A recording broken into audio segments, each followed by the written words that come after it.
ரொம்ப முக்கியமான விஷயம் இந்த இடம் பாருங்களேன்.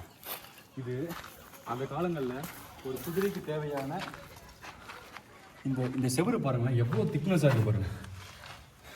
அப்படியே வரலாமாங்க. காங்கிரீட்டே இல்லாத காலத்தில் கூட இன்ஜினியரிங் மார்பிள்ஸ் பண்ணியிருக்காங்க. ஒரு செங்கலை அப்படியே ஸ்ட்ரக்சரை அடுக்கி அதுக்குள்ளே வந்து சிமெண்ட் இல்லாமல் சுண்ணாம்பு பூச்சி கலவை கொடுத்துருக்காங்க. ஒரு காலங்களில் இந்த இடத்துல குதிரைக்கு தேவையான உணவோ கொள்ளு, குதிரைக்கு தேவையான லாடங்கள்லாம் கட்டப்பட்டதாக சொல்கிறாங்க.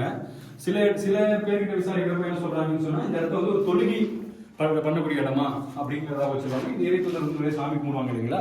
ஸோ அந்த மாதிரி தொழுகைக்காக இந்த இடம் கட்டப்பட்டுச்சு அப்படின்னு சொல்கிறாங்க.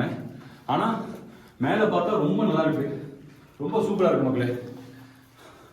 செங்கல்லே இப்படி கட்ட முடியுமா, அப்படி ஒரு சிலிண்டரிக்கல் ஷேப்பில் கட்ட முடியுமானா டவுட்டு தான். செவரோட திக்னஸ் பாருங்க, கிட்டத்தட்ட 4 அடிக்கு மேலே இருக்கும் போல, அவ்வளோ பெருசு. அந்த மலையோட உச்சிக்கு நம்ம போகணும். ஸோ வாங்க போகலாம்.